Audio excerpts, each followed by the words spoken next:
Hi, this is Majinoni. Here's my review for Clayface, Joker's Asylum 2 number 1 shot, or number 1, it's a one shot, and The Death of Dracula, Heroic Age one shot. There's going to be some spoilers, so if you haven't read your books, then you might want to come back. I'm going to do Clayface first, since Dracula is a little bit thicker of a book.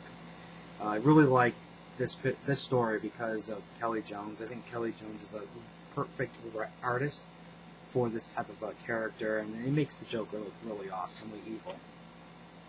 Anyways, it starts off with a kid who's trying to get into a R-rated movie, and it turns out that the guy behind the counter is Clayface, and because the kid made some insulting comments, or at least what Clayface thought was insulting, he kills the kid.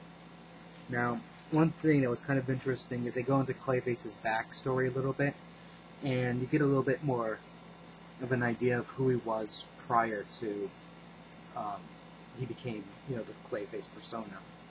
Now, he goes into the theater and he's on a rampage because, people are dare showing his movie and calling it some horror schlock type thing. And turns out there's more kids in the theater, and there's another one with a costume. Now, Clayface is giving him the drill. How would you like it if I pumped your body full of clay, expanded your lungs, you can't breathe, and you feel dirt, and Clayface says, how do you like it? How does that sound? And the kid's like, yeah, go ahead and do that. That sounds like a pretty cool idea. And he goes into more about why he feels this way, and there's actually a whole theater full of people who feel the same way, that they want to be a part of Clayface. And I thought what was kind of a corny line is Clayface is like, well, you had me at, I don't care if I die. So, I mean, it fits what is going on. I just thought it was kind of corny, but it worked.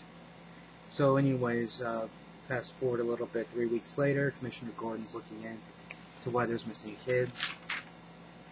He senses that there's something evil at work, so Batman goes in, and Batman finds out that the theater's actually full duplicate, or, it's basically Clayface. So there's the battle, and then this is where you find out that Clayface has an army of those kids, and as you can see, in some cases here, like, he's been absorbing the kids into him, and that's pretty much it. Obviously he gets caught and stuff, because you can see the kids right here going into the police wagon, and then it goes back to the Joker. Overall, this was an interesting story. And even though I know it's like there's a common theme of love and relationships, this is a weird kind of love. I'll go into it a little bit more once I get through Dracula, but so far I really like this one. Now with The Death of Dracula, this is a one shot here, and what's going on here is it's basically they called a meeting of the different vampire tribes, and I thought it was kind of interesting seeing all the different tribes. Like there's some like the two more powerful ones here. One's more like they live in the mountains, and this one's they're from Istanbul, and there's like they use a lot of swords and things like that.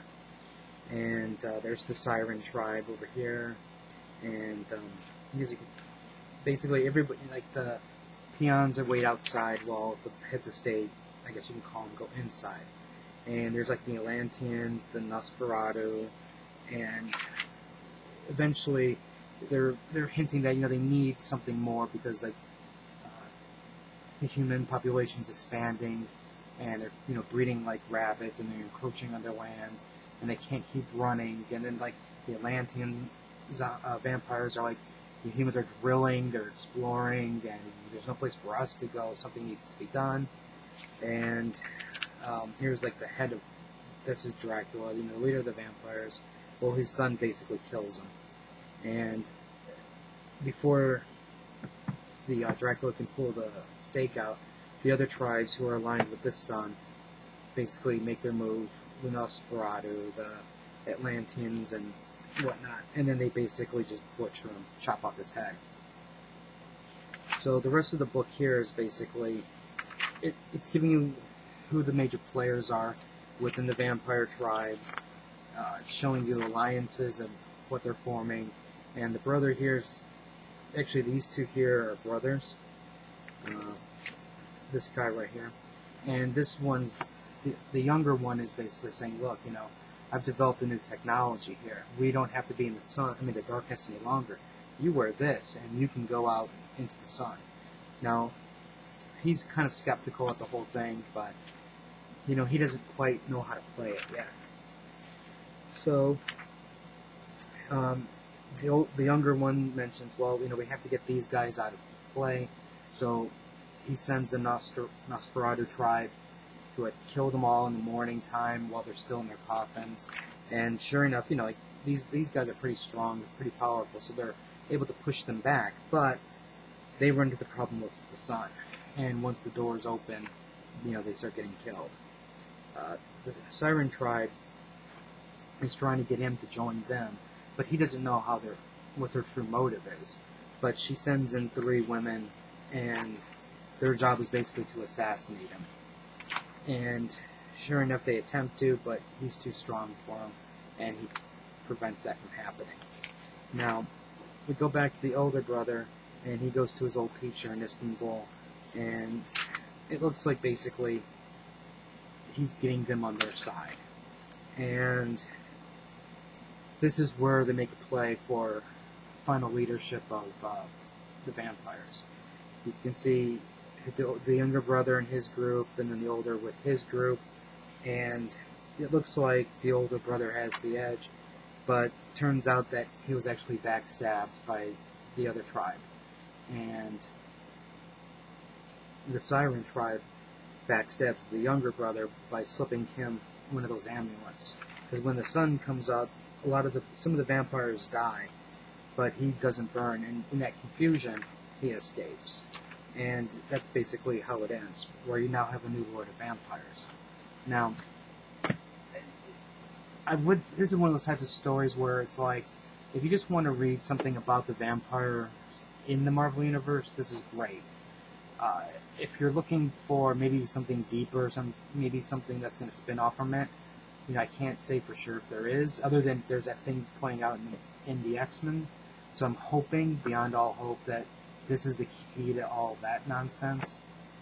So we'll see what happens with that. I thought the art was really, really good in this. That alone made it worth the purchase, I think, even though the book is $4. But it is pretty thick, so you do get a lot of story to it. I have a feeling I'm not sure if this is going to ever expand outside of the X-Men storyline with the vampires. I kind of hope it does, but I think with everything else that's going on, they're just going to keep it in the X titles, for now at least. The Clayface.